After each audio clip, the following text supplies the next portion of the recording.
బేహద్ పరం మహాశాంతి. బేహద్ ఆత్మిక పరివారమునకు, ఆత్మిక సోదరి సోదరులకు బాపూజీ దశరథ్ భాయ్ పటేల్ తెలుగు ఛానల్కు స్వాగతం. ఈరోజు జన్మాష్టమి స్పెషల్ సందేశము మెసేజీ సాక్షి బెహన్ ద్వారా మనము తెలుసుకుందాము.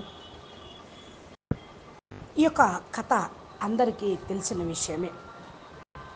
కంసుణ్ణి చంపిన తరువాత కృష్ణుడు తన మాత అయిన దేవకి దగ్గరికి వెళ్ళాడు.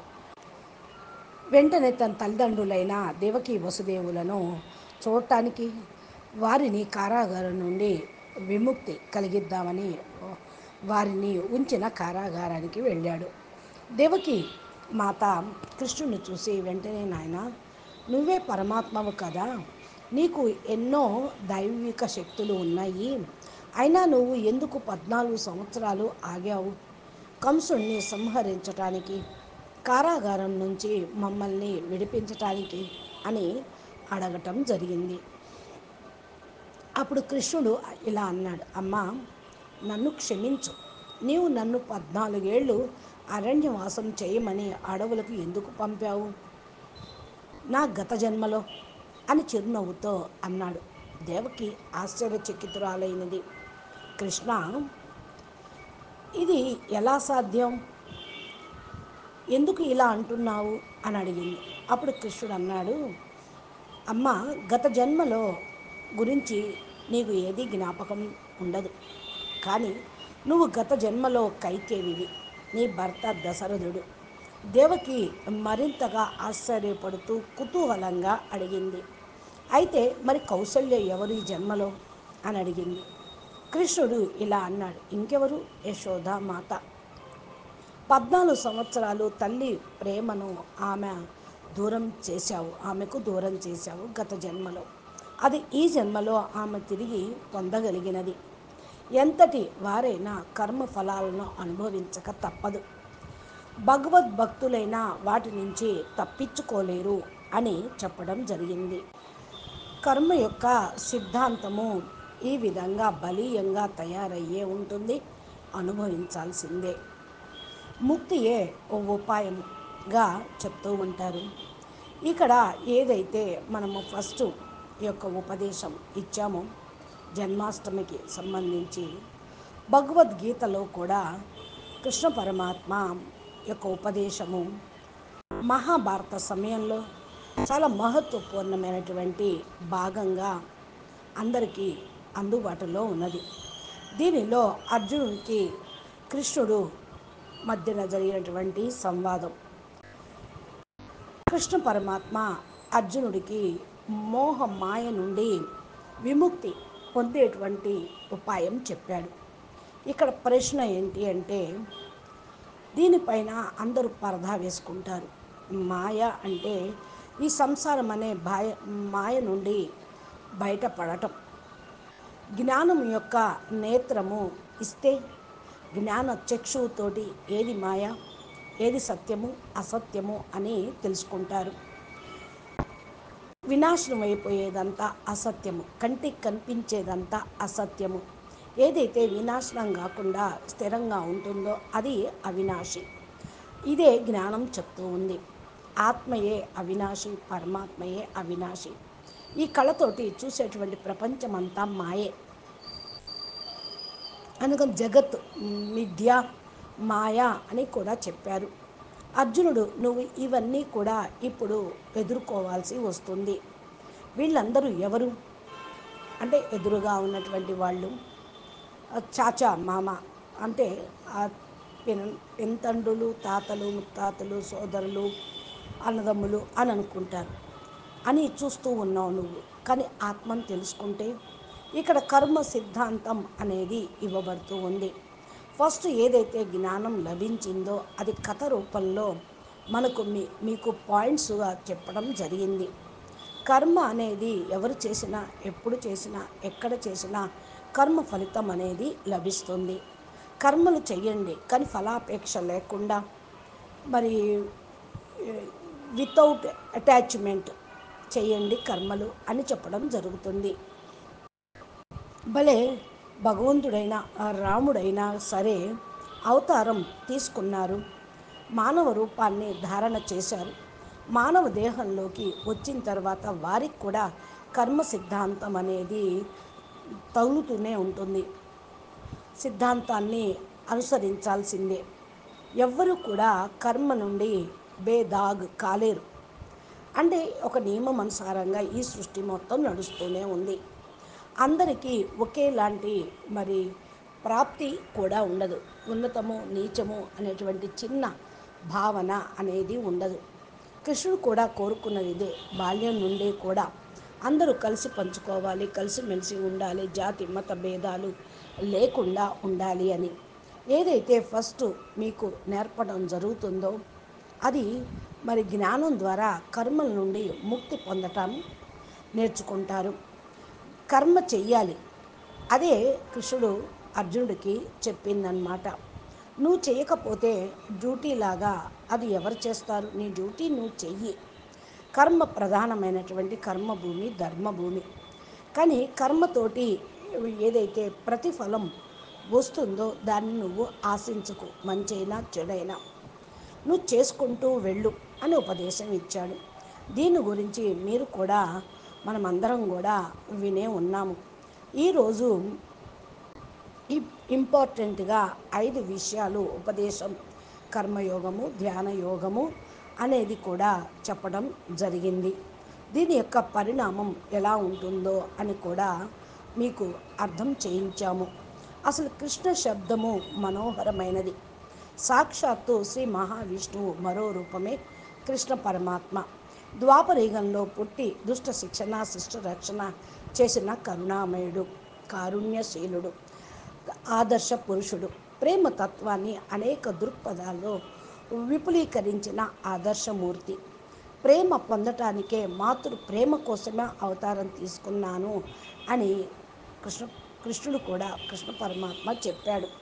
భగవద్గీత ద్వారా అనేకమైన ఆధ్యాత్మిక మార్గాలను మనకు అందించిన దివ్య పురుషుడు. యుగ ధర్మాలను సాంఘిక న్యాయాలను అనంతమైన విశ్వతత్వాన్ని తెలియచేసిన మహనీయుడు. అలాంటి శ్రీకృష్ణ మంత్రం బాహ్య శత్రువులను అంతఃశత్రువులను హరించే శక్తి కలది. సకల వేదాంతాలందు చెప్పబడిన పూజ్య మంత్రం ఇది. సమస్త సంసార చింతనలను వదిలేసి సర్వేశ్వరుడిని పొందటానికి దివ్య మంత్రం ఇది. భక్తిపూర్వకంగా ఒకసారైనా సరే, అదే బాపూజీ కూడా చెప్తూ ఉన్నది.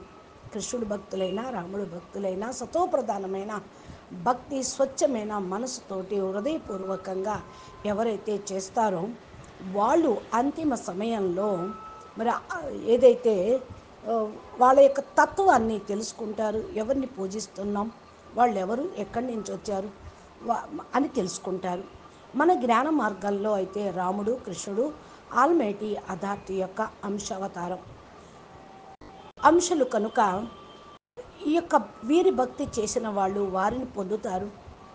మరలా ఆల్మైటీ అథారిటీ యొక్క ఆకారి సాకారి నిరాకారి స్వరూపాన్ని కూడా తెలుసుకొని అంతిమంలో ఆత్మస్వరూపంలో ఉంటూ వారి వారి యొక్క స్వస్థానానికి వెళ్ళిపోతూ ఉంటారు. శ్రీకృష్ణుని త్రికరణ శుద్ధిగా భక్తి శ్రద్ధలతోటి నమస్కరించినంత మాత్రానే జన్మరాహిత్యం కలుగుతుంది అంటారు. మరి ఎంతోమంది భక్తులు ఉన్నారు. జన్మరాహిత్యం పొందితే పరమాత్మ దగ్గర ఉండాలి కదా. కృష్ణ అనగా ఇక్కడ కృష్ అనగా సత్తు, నా అనగా ఆనందమైన అర్థం. అంటే సదానందం లేక సచితానందము అని అర్థం. అందుకనే ఈ కలియుగంలో కృష్ణ భక్తులు ఎక్కువగా ఉన్నారు. కృష్ణ మంత్రం ఎవరైతే అహోరాత్రులు స్మరిస్తారో అలాంటి వారు సాక్షాత్తు శ్రీకృష్ణ రూపాన్ని పొందుతారని పురాణోక్తి. ఓంకారం మొదలుకొని వేదాల వరకు కృష్ణ అనే 2 అక్షరాలు సమస్త విఘ్నాలను హరించి మనోభిష్టాలను నెరవేరుస్తుంది. అలాంటి స్వరూపమైన కృష్ణ భగవానుడు కారణ జన్ముడు. మధురలో పుట్టి గోకులంలో పెరిగి నంద యశోద ప్రేమలను పాత్రుడైన వాడు. గోపి మానస చోరుడు, అర్జున రథసారథి ఆయన కృష్ణ భగవానుడు ఆవిర్భావమే దుష్ట శిక్షణ. కంసుని దురాఘాతాలకు అంతమొందించటానికి, శాప విమోచన చేయటానికి అనేక మంది రాక్షసులను సంహారం చేశారు. వీళ్ళందరూ కూడా శాపాలు పొంది మరి భగవంతుడు ద్వారా హతమార్చటంతో వాళ్ళకు ముక్తి లభిస్తుందని ఆ యొక్క ఋషులు ఇచ్చినటువంటి శాపాలు, వరదానాలు. ఎందుకంటే రాక్షసులు ఎప్పుడూ ఋషులు వెనకాలే పడుతూ ఉంటారు. వాళ్ళకి మరి దురాఘాతాలు చేస్తూనే ఉంటారు. వాళ్లకు కోపం వస్తుంది, వాళ్ళ తపోశక్తితోటి శాపాలు పెడతారు. వాళ్ళు పశ్చాత్తాపడిన తర్వాత శాప విమోచన మార్గము చెప్తూ ఉంటారు. అందుకే కృష్ణ భగవానుడు మరి ఆ రూపంలో వచ్చి ఎంతోమంది పోతన, మరి ఎంతో వృత్తాసురుడు, చాలామంది మీకు తెలుసు ఈ కథలన్నీ కూడా, వాళ్ళందరూ కూడా కారణ జన్ములే. కృష్ణుడు పరమాత్మ చేతిలో వధించబడి ముక్తి పొందటానికి వచ్చిన వాళ్ళు శాపగ్రస్తులు అన్నమాట. ఇలాగే గోకులంలో పెరిగాడు కాబట్టి గోపాలుడు అయ్యాడు. యమునా నది తీరాన కాళీయ మంథనం చేసిన మహనీయుడయ్యాడు. బాల్యంలోనే తన నోటిలో అండపిండ బ్రహ్మాండాలను చూపించిన దైవం సాక్షాత్తు శ్రీహరి అంశ, ఆల్మైటీ అథారిటీ యొక్క అంశతోటి కృష్ణుడు జన్మ తీసుకోవటం జరిగింది. రామ శబ్దానికి కృష్ణ శబ్దానికి భేదం లేదు. ఇద్దరు ఆల్మైటీ అథారిటీ యొక్క అంశ అవతారాలు. అంటే శ్రీహరి యొక్క అవతారాలను భక్తి మార్గంలో అంటారు. కానీ బాపూజీ చెప్పారు, ఈ యొక్క చతుర్యుగంలో కృష్ణ అవతారం, రామ అవతారం ఆల్మైటీ అథారిటీ యొక్క అంశ రూపంలో జరిగింది. నామస్మరణ సాక్షాత్తు పరమాత్మని పొందటం జరుగుతుంది. అందుకనే మామూలుగా భక్తులైతే మరి రామకృష్ణులు హరే రామ హరే కృష్ణ అంటూ మహిమ చేస్తూ ఉంటారు. ఈ ఇంతటి మహిమాన్వితమైన మంత్రాన్ని జపిస్తే సమస్త దోషాలు పోతాయి అంటారు. మరి మానసిక ప్రశాంతత లభిస్తుంది. జ్ఞానం కూడా లభించింది కదా కృష్ణుడి ద్వారా. నిష్కలషమైన మనసుతోటి, అంటే సతోప్రధానంగా సత్యమైన మనసుతోటి పూజిస్తే, జ్ఞాపకం చేస్తే స్వామి కరుణకు కృపకు మరి పాత్రలు అవుతారు, కరుణించి కటాక్షిస్తాడు అని. ఇక్కడ మనకు కుచేలుడు, సుధాముడు లాంటి ఎంతోమంది భక్తులు కొన్ని ఆదరించి హక్కును చేర్చుకున్న ముక్తిని కలిగించిన అపురూపమైన భగవానుడు. అంటే సాకార రూపంలో వచ్చిన వాళ్ళనే భగవాన్ అంటారు. వాన్ అంటే శరీరధారి. మరి ఈ విధంగా వాయువుని కపాలమందున్న సహస్ర చక్రం వరకు తీసుకొని పోయే సహజ శక్తి కృష్ణ శబ్దానికి కలదు అని అంటూ ఉంటారు. కృష్ణ శబ్దం నోటితోటి ఉచ్చరించినప్పుడు ఆయా అక్షరాలు స్థానాలకు దౌడు కంఠం, వీటిలో పుట్టిన వాయువు శబ్దమూలాన శిరస్సును గల సహస్ర చక్రము వరకు సహజ సిద్ధంగా చేరుకుంటుంది. అప్పుడు వాయువుని అంటి చెలించే స్వభావం కల మనసుని యోగ ప్రక్రియచే వాయువుతో లయమొనర్చి సహస్రారమునకు తీసుకొని పోయే నిలువవచ్చు. అంటే ఇక్కడ సిద్ధ ప్రక్రియ. మహాత్ములైన యోగులకు మాత్రమే ఇది సాధ్యమవుతుంది. ఈ విషయం సూక్ష్మాతి సూక్ష్మమైనటువంటి విషయము. మహాభారతంలో శ్రీకృష్ణ నామతత్వ ప్రభావం చెప్పడం అందుకే జరిగిందన్నమాట. అయితే ఇలాంటి విషయాలు ఎంతోమందికి మనము తెలుసుకోవాల్సిందే. కర్మ ఎలా ఉంటుందో కూడా మీరు ఈ కథ ద్వారా తెలుసుకున్నారు. కథే మరి కృష్ణుడు లీలలు తెలుసుకుందాం ఈరోజు. కన్నయ్య లీలలు అంటే, ఒకనాడు ప్రొద్దున్నే యశోద బాలకృష్ణుని లీలా విలాసాల గీతలు ఆలపిస్తూ పెరుగు చిలుకుతుంది. హృదయంలో కృష్ణ స్మరణ, వాక్కుతో గుణ సంకీర్తన, ఇలా యశోద మనోవాక్ కర్మలతో భగవత్ స్మరణలో సంలగ్నమై ఉంది. యశోద శుద్ధ భక్తి స్వరూపము. భగవంతుని బంధించగల భక్తి ఇదే. అందుకే యశోద కృష్ణుని రోకలికి కూడా కట్టేసింది. రోజు ఆలస్యంగా లేచే కన్నయ్య ముందుగానే మేల్కొని తల్లి వద్దకు వచ్చి కవ్వం వదలకుండా పట్టుకొని, మా ఆకలేస్తుంది పాలివ్వవే అంటూ బయట కొంగులాగుతూ తల్లిపై వాలిపోయాడు. యశోద కన్నయ్యని ఒడిలోకి తీసుకొని ప్రేమగా జుట్టు దువ్వుతూ పాలిస్తూ, ఈలోగా పొయ్యి మీద పాలు పొంగుతూ ఉంటే వెంటనే పిల్లవాడిని కిందకు దింపి పాలకుండ దించటానికి గబాగబా వెళ్ళింది. కడుపు నిండకుండా మధ్యలో దించి వెళ్ళినందుకు కోపంతో కృష్ణుడు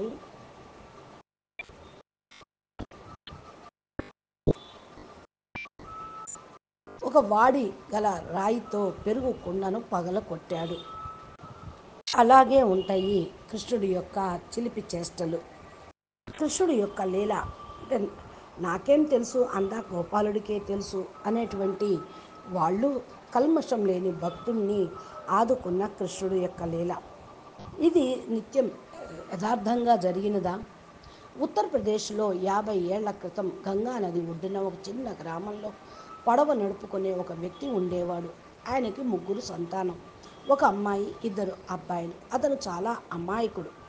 చదువు లేని వాడిని అని నన్ను దూరం పెట్టకు, నేను నీవాడిని, నువ్వు నావాడివి అని దేవుడికి చెప్పుకునేవాడు. అందరూ అతని మాటలు నవ్వుకునేవారు. అతను పట్టించుకునేవాడు కాదు. ఎవరు ఏమి అడిగినా నాకేం తెలుసు, అంతా గోపాలునికే తెలుసు అనేవాడు.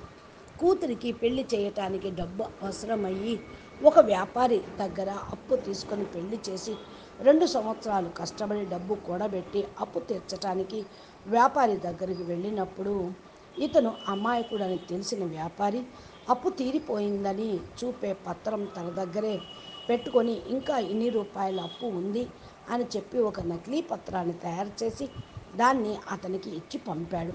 నెల రోజుల తర్వాత అప్పు తీర్చడం లేదని ఇతని మీద ఫిర్యాదు చేసి కోర్టు నుండి నోటీసులు వచ్చేలా చేశాడు వ్యాపారి. ఇతను కోర్టు బోనులో నిల్చున్నాడు. అప్పు తీర్చలేదా అని లాయరు ప్రశ్న. తీర్చేశాను, అందుకు సాక్ష్యం కాగితాలు ఉన్నాయా, ఇదిగో అన్నాడు. ఇందులో నువ్వు అప్పు ఉన్నావనే రాయబడింది. నాకేం తెలుసు, అంతా గోపాలుడికే తెలుసు. నువ్వు అప్పు తీసుకున్నప్పుడు ఎవరైనా దగ్గరున్నారా, అంతా గోపాలుడికే తెలుసు అని అంటంతో కోర్టు హాల్లో నవ్వుతూ ఉన్నారు. జడ్జి మనసులో అనుమానాలు ఆయనకు అనిపించింది. ఈ వ్యక్తి అమాయకుడు, ఇతను అబద్ధం చెప్పడం లేదు, ఖచ్చితంగా ఏదో జరిగింది. అప్పుడు ఆయన ఈ వ్యక్తి అప్పు తీర్చిన సమయంలో గోపాల్ ఉన్నాడని అతనికి అంతా తెలుసు అంటున్నాడు కదా, అతని పేరులోనే సమర్లు పంపండి అని చెప్పాడు. అలాగే చేశారు కోర్టు వాళ్ళు. ఇక ఈ గోపాల్ని తీసుకొని ఇక్కడ గోపాల్ ఎవరు అని గ్రామానికి వెళ్ళి కోర్టు వ్యక్తికి గోపాల్ పేరుతో ఎవరూ లేరని తెలుస్తుంది. అప్పుడు ఎవరో ఇక్కడ గోపాల్జీ మందిరం ఒకటి ఉంది, అక్కడ పూజారిని అడగండి అన్నారు. వాళ్ళు వెళ్ళి ఆ యొక్క సమర్లను పూజారికి ఇచ్చి వెళ్ళిపోయారు. పూజారి దాన్ని చదివి ఏ రోజు గోపాల్ అనే వ్యక్తిని సాక్షిగా కోర్టుకు రమ్మని ఉందో ఆ రోజు గుడిలోని గోపాలకృష్ణుడు విగ్రహాన్ని అందంగా అలంకరించి ఆయన పాదాల వద్ద పెట్టి, ప్రభు, ఈ అమాయక భక్తుణ్ణి నీవే కాపాడాలి అని ప్రార్థిస్తాడు. కోర్టు హాల్లో విచారణ మొదలైనది. గోపాల్ అనే వ్యక్తి వచ్చి ఉంటే ఆయన్ని సాక్షిగా ప్రవేశపెట్టండి అని జడ్జి అన్నారు. అప్పుడు ఒక ముసలాయన వచ్చి బోనులో నిల్చున్నాడు. ఈ వ్యక్తి వ్యాపారికి డబ్బు ఇస్తున్నప్పుడు నువ్వు చూసావా? అవును, చూశాను. మరి ఈ పత్రంలో అప్పు తీర్చాలి అని ఉంది. అది అసలు పత్రం కాదు, నకిలీది. అసలు పత్రం వేరే చోట ఉంది అని అన్నాడు. ఎక్కడుంది? వ్యాపారి ఇంట్లో పలానా గదిలో, పలాని బీరువంలో, పలాని సంచిలో. వ్యాపారిని అక్కడే ఉండమని ఆ గ్రామానికి వెళ్ళి వ్యాపారి ఇంట్లోని పత్రం తీసుకురమ్మని మనుషుల్ని పంపాడు ఆ జడ్జి. వాళ్ళు వెళ్ళి పత్రం తెచ్చారు. అందులో అప్పు తీర్చేసినట్టు వ్రాయబడింది. అమాయకుడిని మోసగించినందుకు వ్యాపారికి జరిమానా విధించారు. సాక్ష్యం చెప్పిన ముసలాయన కోర్టు బయటికి వెళ్ళి మళ్ళీ కనిపించలేదు. జడ్జి గబాగబా వెళ్ళి ఆ అమాయకుడిని ఆపి, ఎవరు ఆ ముసలాయన అని అడిగితే మళ్ళీ అదే సమాధానం, నాకేం తెలుసు, అంతా గోపాలుడికే తెలుసు అని. జడ్జి తన గదిలోకి వెళ్ళి ఏడుస్తూ ఉన్నాడు.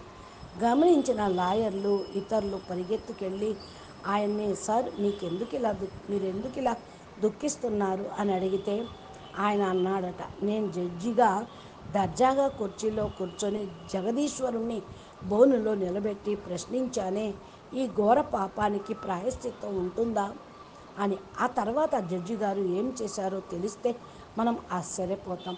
ఆయన తన కుటుంబ పోషణకు తన పెద్ద కొడుకుకి అప్పగించి తన పదవికి రాజీనామా చేసి బృందావనం వెళ్ళిపోయి అక్కడ ఒక సన్యాసిలాగా భిక్షాటన చేస్తూ బృందావనం మట్టిని కళ్ళకద్దుకుంటూ రాధాకృష్ణ మందిరం అంటే బాకే బిహారీ ప్రేమ్ మందిర్ వచ్చి భక్తుల ప్రదక్షిణ చేసే దారిలో రోజు శుభ్రం చేస్తూ బృందావనంలోనే ఉండిపోయాడు. అందరూ ఆయన్ని జడ్జి స్వామి అనేవారట.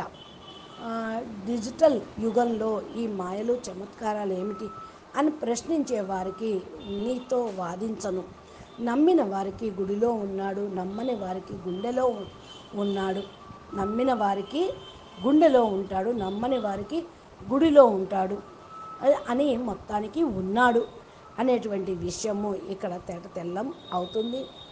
అచ్చా, పరం శాంతి, నమస్తే, ధన్యవాదాలు. बेहद के बेहद परम परम परम महाशांति है, महाशांति है, महाशांति है. నమస్తే. బాపూజీ దశరథ్ భాయ్ పటేల్ తెలుగు ఛానల్లో బాపూజీ అద్భుతమైనటువంటి జ్ఞానమును మనకు అందిస్తూ ఉన్నారు. మీరు మా ఛానల్ని సబ్స్క్రైబ్ చేసి గంట సింబల్ని ప్రెస్ చేస్తే నోటిఫికేషన్ రూపంలో మీకు జ్ఞానం అందుతూ ఉంటుంది. మీకు ఈ వీడియో నచ్చితే లైక్ చేయండి, షేర్ చేయండి, మంచి కామెంట్ పెట్టండి. జ్ఞానమును అందరికీ అందించటం జ్ఞానదానం మహాదానం.